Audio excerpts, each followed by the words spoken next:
اس میں جو آغاز ہوا سر سید احمد خان سر خیل، اس کے بعد یہ کہ یہاں بھی علماء اور علماء بھی جو اہل حدیث تھے وہ اس کا شکار ہوئے۔ اس کے بعد یہ کہ یہاں بھی علماء اور علماء بھی جو اہل حدیث تھے وہ اس کا شکار ہوئے۔ مولانا عبداللہ چکڑالوی، چکڑالہ یہ چکوال کے قریب ہے، وہاں کے بہت بڑے عالم اہل حدیث، وہ اسی فتنہ انکار حدیث میں مبتلا ہوئے، پھیلایا انہوں نے بڑے پیمانے پر۔ اسی طرح مولانا اسلم جیراج پوری یو پی کے، انہوں نے اس فتنے کو بھڑکایا، وہ بھی اہل حدیث سے مسلک ہے۔ الحمدللہ رب العالمین والعاقبۃ للمتقین والصلاۃ والسلام علی سید الانبیاء والمرسلین وعلی آلہ وصحبہ اجمعین، اما بعد فاعوذ باللہ من الشیطان الرجیم، بسم اللہ الرحمن الرحیم، یا ایھا الذین آمنوا اتقوا اللہ وقولوا قولا سدیدا۔ حضرات ناظرین و سامعین کرام، کئی مرتبہ دیکھا ہے کہ سوشل میڈیا پر کچھ ایسی چیزیں وائرل ہوتی ہیں کہ ان پر تبصرہ کرنے کو دل چاہتا ہے، مگر باوجود اسے نظر انداز کر دیا جاتا ہے۔ لیکن کچھ ایسی چیزیں ہوتی ہیں جن پر دوست احباب بھی توجہ دلاتے ہیں، تو اپنی مصروفیات میں سے کچھ وقت نکال کے ان پر عرض کر دیا جاتا ہے۔ ایسے ہی ایک آج کلپ آیا ہے جس میں ڈاکٹر اسرار احمد مرحوم اظہار خیال فرما رہے ہیں۔ انہوں نے جو کچھ کہا تفصیلاً وہ تو سامنے نہیں ہے، کلپ کی حد تک جو کچھ انہوں نے کہا ہے اس کے متعلق کچھ عرض کرنا مناسب خیال کرتا ہوں، جس کا مفہوم یا مدعا یہ ہے کہ انہوں نے بر صغیر میں فتنہ انکار حدیث، اس کی ترویج و اشاعت، اس میں سب سے بنیادی کردار علماء اہل حدیث کا قرار دیا ہے۔ یہ بات ان کی نہ صرف سراسر خلاف حقیقت ہے، بلکہ اہل حدیث کے متعلق ان کے باطنی بغض یا نفرت کو بھی ظاہر کرتی ہے۔ مجھے تو یقین نہیں آ رہا کہ یہ حقیقت ڈاکٹر اسرار احمد کی نظروں سے اوجھل رہی ہو کہ انہیں پتہ ہی نہ ہو کہ فتنہ انکار حدیث کی حقیقی بنیادیں کیا ہیں، حقیقی طور پر ان کو پھیلانے میں کن لوگوں کا کردار ہے، یا یہ کہ اہل حدیث کا اس کے رد میں کیا کردار ہے، یا واقعتاً کیا اہل حدیث فتنہ انکار حدیث میں مبتلا رہے یا نہ رہے۔ یہ ساری جزیات، تفصیلات تشدد بام ہو چکی ہیں، کیونکہ ایک عرصہ گزر چکا ہے بر صغیر میں اس فتنے کے آغاز کو، اور اب تک جاری ہے۔ تو اس سلسلہ میں انہوں نے جو پہلی بات کہی ہے، فرمایا کہ اس کی ابتدا سر سید سے ہوئی، اور پھر اس کے بعد علماء اہل حدیث میں سے اس کو آگے پھیلانے میں بڑا کردار ہے، جس میں انہوں نے عبداللہ چکڑالوی صاحب کا نام بھی لیا، اسی طرح اسلم جیراج پوری صاحب، یا تمنا مادی، یا نیاز فتح پوری، غلام جیلانی، یہ سارے ایک تسلسل کے ساتھ انہوں نے گنوائے۔ لیکن اس کے اصل پس منظر کو میں بیان کرنے سے پہلے اس حقیقت کی طرف توجہ دلانا چاہتا ہوں کہ اہل حدیث کوئی فرقہ نہیں ہے۔ اہل حدیث ایک مشن ہے، ایک تحریک ہے، ایک فکر ہے، ایک نظریہ ہے، جو تعبیر ہے اس بات سے کہ ہمارے اصول اور فروع میں ہماری کلیات یا جزیات، اس کا تمام مدار، انحصار قرآن و سنت پر ہے، اللہ کی کتاب پر ہے، حدیث مصطفیٰ صلی اللہ علیہ وسلم پر ہے۔ جو شخص بھی ان دونوں اصولوں کو اپناتا ہے، اپنے اصول و فروع میں اپناتا ہے، اور ہر چیز پر ان دونوں کو مقدم رکھتا ہے، وہ اہل حدیث ہے۔ ایسی فکر رکھنے والا بظاہر کسی علاقے کا ہو، کسی رنگ و نسل کا ہو، یا کوئی اسے کسی مذہبی طبقہ کی طرف منسوب بھی کر لے تو وہ اہل حدیث ہی کہلائے گا اور اہل حدیث ہی ہے۔ یہی وجہ ہے کہ طبقات کی کتب میں بہت سارے رجال ایسے ملتے ہیں جن کو اصحاب طبقات نے شمار تو کر لیا ہے،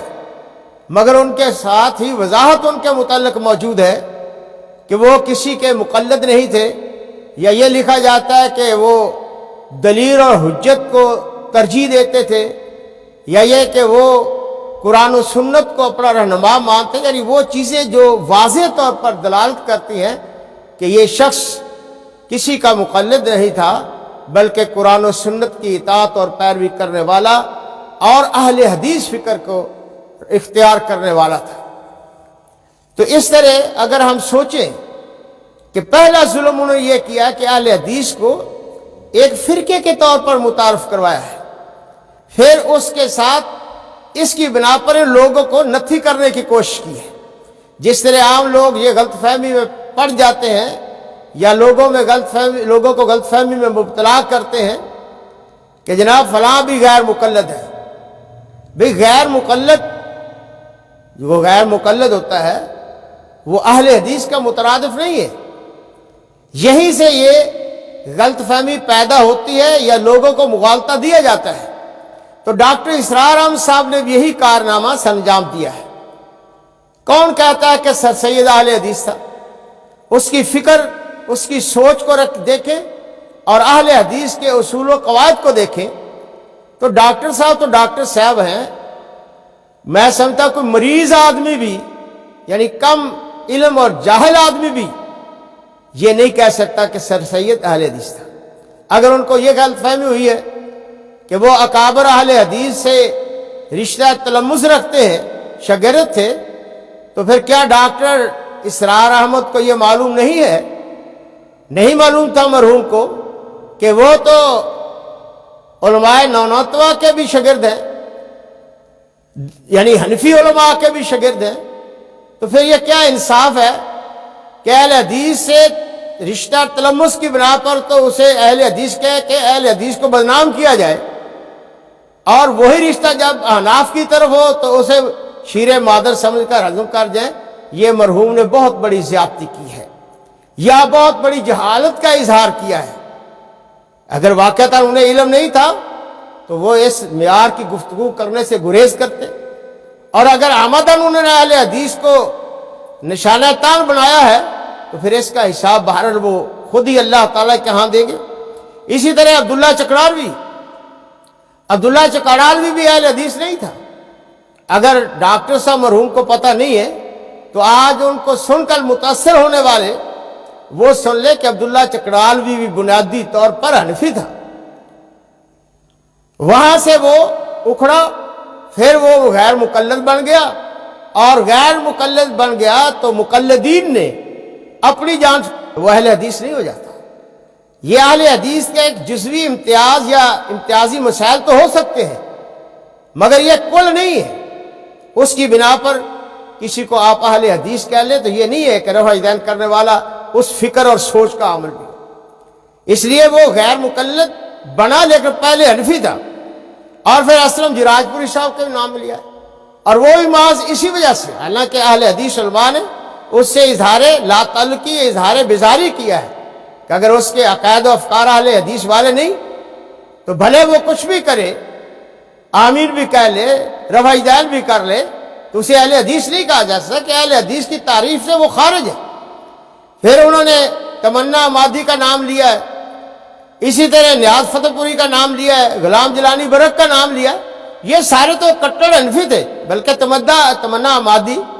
یہ تو پھلواری خاندان سے تعلق رکھتے ہیں، اور پھلواری خاندان جتنا بھی تھا وہ سارے ہی تقریباً حنفی ہی تھے۔ تو اب حنفیت کو تو بچا لیا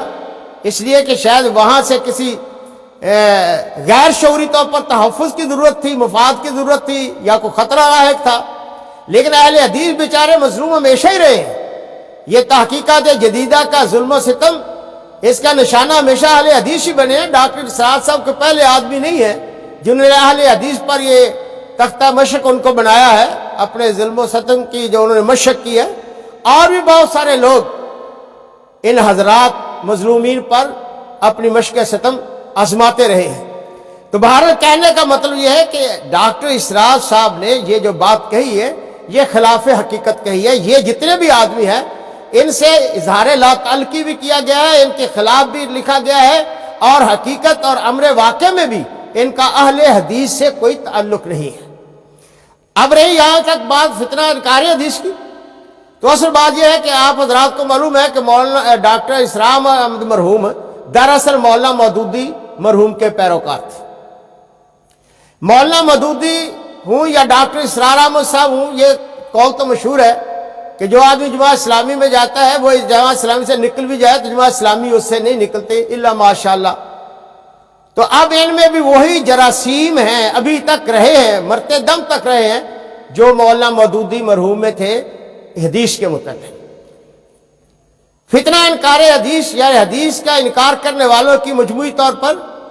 دو صورتیں ہیں ہمارے ہاں۔ کچھ لوگ تو ہیں جو وجود حدیث کا انکار کرتے ہیں، اس کی اہمیت و حیثیت کو بھی انکار کرتے ہیں، اور کچھ لوگ ہیں جو وجود حدیث کو تو مانتے ہیں لیکن حجیت حدیث کا انکار کرتے ہیں، اور حجیت حدیث کا انکار کرنے کے لیے پھر انہوں نے کچھ اپنے اصول تراش رکھے۔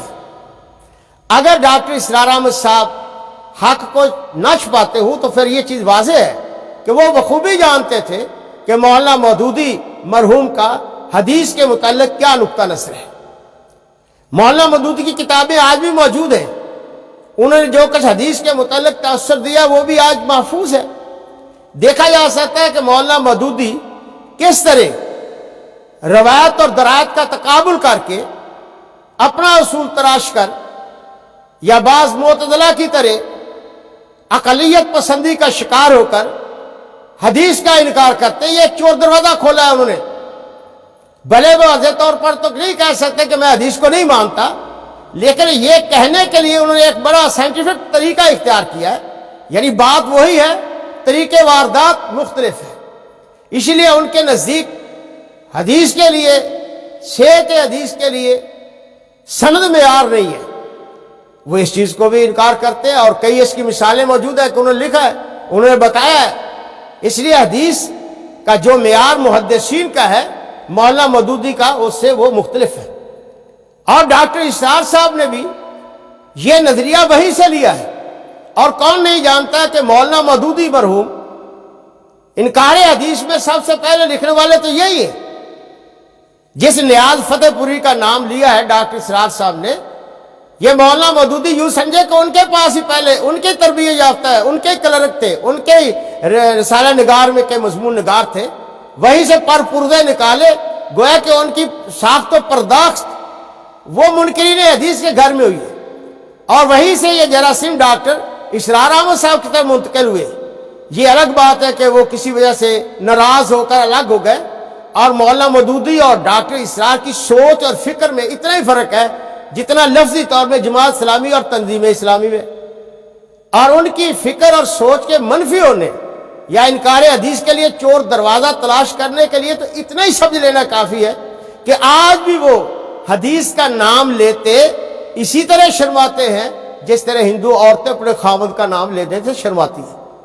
یہی وجہ ہے کہ انہوں نے قرآن کا نام تو بڑا لیا ہے، لیا نہیں بلکہ یوں کہنا چاہیے کہ قرآن کا نام تو بڑا استعمال کیا ہے، اور یہ قرآنیون کون ہے، اہل قرآن کون ہے، یہ تصور کہاں سے آیا ہے، اور اس تصور کا نتیجہ کیا نکلا ہے، یہ کوئی راز کی بات نہیں ہے۔ تو یہ سارا ایک تسلسل ہے جس کی ایک کڑی ڈاکٹر اسرار صاحب تھے، انہوں نے یہ تو بتا دیا کہ غلام جیلانی کو توبہ نصیب ہو گئی تھی کہ انہوں نے اپنی آنکھ، جہاں ایک وقت تھا کہ انہوں نے دو اسلام لکھی، اور اس کا جواب بھی الحمدللہ علماء اہل حدیث نے دیا، اور وہی ڈاکٹر جیلانی صاحب، جیلانی برق صاحب آخر میں لکھتے، میری آخری کتاب ان کی پڑھی، اس میں ان کا رجوع بھی ہے، توبہ طلب، اللہ کرے ان کی توبہ قبول کرے، اللہ ان کی مغفرت فرمائے۔ تو لیکن ڈاکٹر اسرار احمد کے متعلق تو کوئی ہمیں ایسی شہادت نہیں ملی کہ انہوں نے آخر میں اپنے نظریات اور افکار سے توبہ کر لی ہو، حدیث کے متعلق جو ان کے افکار ہیں اس سے توبہ کر لی ہو، وحدت الوجود کے متعلق جو ان کی کچھ ہے اس سے انہوں نے توبہ کر لی ہو، یا اس طرح اہل سنت اور سلف کے خلاف یا ان سے انحراف کی جو ان کی تعلیمات یا نظریات ہیں ان سے انہوں نے توبہ کر لی، اس کی کوئی شاہت نہیں، اللہ کرے انہوں نے توبہ کر لی ہو اور وہ صراط مستقیم پر آ گئے ہوں، لیکن ان کا نام لے رہے ہیں تو یہ کہاں کی دیانتداری ہے؟ یہ تو بغض ہے صرف، یا جہالت ہے صرف۔ جب آپ کو پتہ ہے انہوں نے توبہ کر لی، رجوع کر لیا، پھر اس کی بنا پر بھی آپ ان کا شمار ان لوگوں میں کریں تو یہ بددیانتی اور انصاف کے خلاف ہے، بلکہ دیانتداری اور تقوی کے بھی خلاف ہے۔ حضرات صحابہ کے متعلق کو کہہ دے کہ یہ ہے نا، یہی وہ اپنے آپ کو یعنی تجدد پسند ہے، جس طرح آج کل بھی کچھ لوگ کہتے ہیں جی ہم بڑا اپنا یعنی نیا ایک سلسلہ شروع کرتے ہیں تبلیغ کا، جناب علماء کی کوئی ضرورت نہیں۔ بھائیو یہ نتیجہ ہے علماء کے قدموں میں نہ بیٹھنے کا، یہ ہے تلقی مصدر سے ہٹنے کا، یہ ہے منہج تلقی سے ہٹنے کا نتیجہ کہ پھر آپ گمراہی کی طرف جاتے ہیں۔ تو یہ سمجھتے ہیں یحسبون انہم یحسنون صنعا، آپ کو خیال تک نہیں رہتا کہ شیطان کہاں سے آپ پر حملہ آور ہو کر جادہ مستقیم سے ہٹا دیتا ہے۔ ذرا تلبیس ابلیس پڑھیے، آپ کو اندازہ ہو جائے گا کہ یہ لوگ کس طرح پھر اپنے علم کی بنا پر جو انہوں نے خضر و پودے کی طرح اٹھائی لی ہے، کس طرح گمراہ ہوتے ہیں۔ تو ڈاکٹر اسرار احمد صاحب نے یہ کچھ جو کہا ہے یہ خلاف واقعہ اور خلاف حقیقت اور خلاف دیانت ہے۔ اور پھر آپ یہ بات بھی سوچیں کہ ڈاکٹر صاحب نے یہ تو کہہ دیا، یہ نہیں کہا کہ حنفی علماء نے انکار حدیث میں کتنی آبیاری کی ہے اس پودے اور فطرے کی، یہ نہیں کہا انہوں نے، لیکن اس کو چھوڑیے، یہ بھی کیا انصاف ہے کہ یہ تو بتا دیا کہ فتنہ انکار حدیث کی پرورش میں علماء حدیث کا کردار ہے، مگر اس بات کو وہ شیر مدر سمجھ کر ہضم کر گئے کہ اہل حدیث کی خدمات کیا ہے۔ کون نہیں جانتا کہ اس فتنے کے آغاز سے لے کر آج تک الحمدللہ علماء اہل حدیث کی خدمات فتنہ انکار حدیث کی تردید میں اور حدیث کی اہمیت و حجیت اور حدیث کی اہمیت جتلانے میں جتنا کردار علماء اہل حدیث کا ہے ان کا کوئی مقابلہ نہیں کر سکتا۔ ڈاکٹر اسرار صاحب کو دکھ تو بہت ہوا ہے کہ یہ فتنہ بہت شرمگیزی کر، لیکن کبھی ڈاکٹر اسرار کو توفیق ہوئی ہے کہ فتنہ انکار حدیث کے راز میں وہ اس طرح لکھے یا حدیث کی حجیت اور اس کی حیثیت پر اہمیت پر ایسا لکھے؟ یہ نہیں ہوا۔ اور یہ کیوں نہیں ہوا کہ یہ وہ ایک سلسلہ ہے۔ انہوں نے کہا یہ دیکھیے جی یہ پھیلاؤ کہاں ہوا؟ آپ دیانتداری سے سوچیں کہ جتنے علماء کا لوگوں کا آپ نے نام لیا ہے، حضرات جتنے بھی، چلو ان کو مان بھی لیا جائے، ان میں سے دو صرف ہیں جو آپ نے بتائے ہیں، یعنی سر سید کے بعد عبداللہ چکراروی اور جلال پوری، باقی تو سارے حنفی ہیں نا، اکثریت حنفیوں کی۔ تو یہ ان کو چھوڑیے، حنفی ہے یا اہل حدیث، اس کو چھوڑیے، برے صغیر میں ان کا اثر و رسوخ کتنا ہے،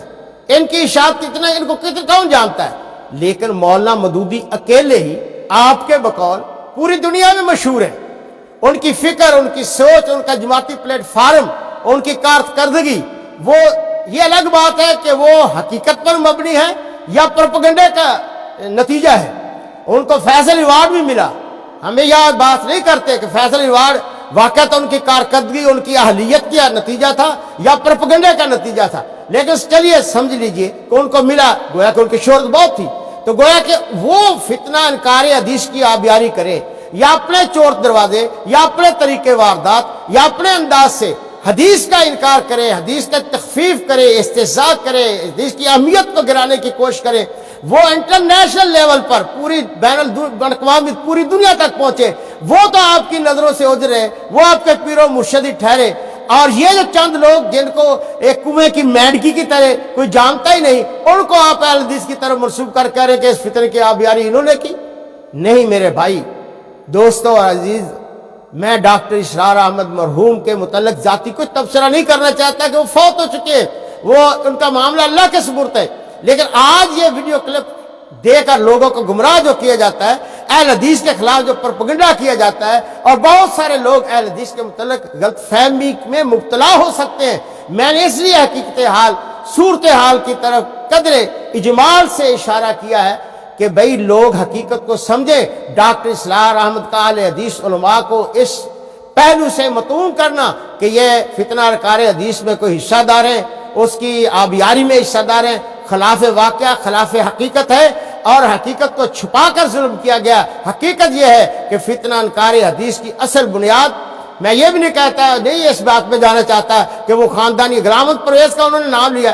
بھائی کون نہیں جانتا کہ غلام احمد پرویز نے خود اعتراف کیا میں حنفی ہوں. میں علماء احناف پر زیادہ نہیں ڈالنا چاہتا, میں ان کا احترام کرتا ہوں, ان کی خدمات کا بھی احترام کرتا ہوں, لیکن اگر یہی معیار ہے فتنہ پروری میں, فتنہ کی آبیاری میں کہ وہ حنفی تھے یا اہل حدیث تھے, تو پھر کون نہیں جانتے. آج جس پر آپ کہہ رہے ہیں کہ پاکستان میں بر صغیر میں سب سے بڑا علمدار اس فتنے کا وہ یہی تھا, یہ عثمانی برادران کون ہے؟ کیا سوچا کبھی کسی نے؟ کہاں, یہ حنفی نہیں ہے, بلکہ حنفیہ سے آگے بڑھ کر دیوبندی نہیں ہے. تو یہ پرویز کون ہے؟ اپنے آپ کو کیا کہتا ہے؟ برملا کہتا ہے میں حنفی ہوں, میں جدی خوشی میں حنفی ہوں. تو تم بھی تو حنفی ہو نا. تم بتاؤ تم کس اہل حدیث کے خاندان سے, خانوادے سے تعلق رکھتے ہو, کہاں سے آئے ہو, کہاں تعلیم ہے, خود تمہاری کیا ہے, مولانا مودودی کی کیا ہے, یہ سارے وہ حنفی ہے نا. تو کیا اس کی بنا پر ہم یہ کہہ دیں کہ ڈاکٹر اسلام ایسا ہے تو حنفیت بدنام کرے؟ ہمارا اخلاق اجازت نہیں دیتا, ہماری دیانت اجازت نہیں دیتی. حنفیت اصولوں کے اعتبار سے جتنا مرضی ہم رد کریں الگ بات ہے, لیکن تمہارے انتصاب سے جو حنفیت بدنام ہوئی ہے ہم اس کو نہیں اپریشیٹ کرتے یا اس کو استعمال نہیں کرتے کہ مولانا مودودی بھی حنفی تھے, لہذا ڈاکٹر صاحب بھی حنفی تھا, پرویز بھی حنفی تھا. تو فتنہ انکار حدیث میں علماء احناف نے بڑا کردار ادا کیا اس کی نشر اشاعت میں. ہم یہ نہیں کہتے, ہم کہتے تم لوگ ہو, تمہاری وجہ سے حنفیت بھی بدنام ہوئی, اسلام بھی بدنام ہوا, اور تم نے جو دروازے کھولے ہیں اس سے تم ہی گمراہ اور ہلاک نہیں ہوئے. بہت سارے لوگوں کی ہلاک تو گمراہی کا دروازہ کھول دیا ہے. انشاءاللہ ہم ان لوگوں کے سامنے یہ صراط مستقیم کا دروازہ رکھنا چاہتے ہیں کہ آئیے دیکھیے ان لوگوں کی گمراہی اور جہالت کا شکار مت ہوجیے, بلکہ سیدھے راستے میں آئیے اور دیکھیے کہ فتنہ انکار حدیث کیا ہے, اس کی آبیاری کرنے والے کون ہیں. اور یہ جنہوں نے آج چور دروازہ کھول رکھا ہے, کھلے بازار میں تو نہیں کہہ سکتے, لیکن اپنے طور پر قرآن کا نام لے کر فتنہ انکار حدیث کو تحفظ فراہم کیا ہے اور ان کو دوام دینے کی کوشش کی ہے, یہی موصوف ہے جو آج نام لے کر اہل حدیث کو اس فتنے سے منسوب کرتے ہیں. اللہ ان علماء اہل حدیث کی خدمات کو قبول فرما کر جنت الفردوس میں اعلیٰ اور صحبت رفاقت پیغمبر کے شرف سے نوازے صلی اللہ علیہ وسلم سے, جنہوں نے حدیث کے دفاع اور حدیث کے تحفظ کے لیے ہر قسم کی قربانیاں دی اور ہر میدان پر اور ہر محاذ پر اپنی جد و جہد اور اپنی کوشش و محنت اور جہادی اور مشنری جذبہ سے کام کیا. وآخر دعوانا الحمدللہ رب العالمین.